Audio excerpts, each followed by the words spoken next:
standing with Nick Paddock from the Cliffy Miller Racing Stable. They had an awesome day the other day. 3 winners on that occasion, and I'm sure the boss was happy with that. Yeah, very happy. Magic day, something we won't forget for a long time. So we take them when we can get, but we start again on Friday. All right, well, let's move to Friday on the Poly. They start in race 4 with Lieutenant Alexander, second run after a bit of a break, and Silver Tycoon. Yeah, Silver Tycoon, we just freshened him up at home, and he's doing quite well. He's moving well. That's the main thing. He's in a really good space, and he's got a nice draw for a change, which is quite good. And Gavin Arena takes a ride is always a positive, competitive field. I think he must go into everything, and he could be a big runner there.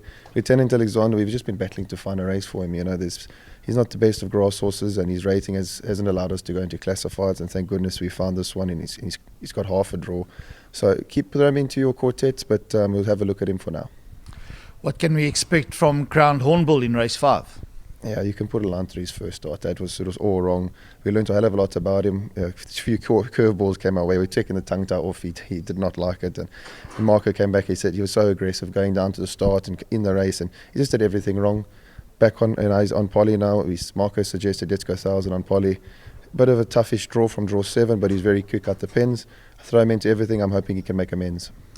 All right, and then you move on to race 6 with Marshmallow. I know she's always been one of your favourites. Yeah, that's my very special filly for me, and she's doing well at home. We've unfortunately at the back of her last prep she hurt herself, and we had to take her out. That's why she had those 2 prep runs, and she was going into the race, and I expected her to win. And I think 2 or 3 days before the race we had to take her out and had her break, and then she decided she wanted a colic on us. So it's been quite a time to go and get her right for this, but she's doing well. She always shows a bit of speed after the breast.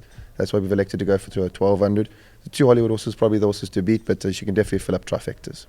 All right, then you end your day in race 7 with Lzuel Ilali. That is the runner behind us.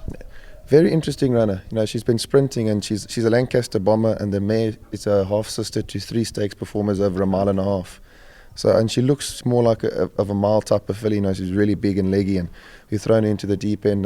Her work at home has been really, really good, and I don't quite know what to expect from her, because the run, her and Zolo, they both arrived at the same time, and Mzolo's gone 2 on the spin. So I'm hoping she follows her footsteps, and obviously I think Jean's horse is probably the horse to beat, Treasure Hunt.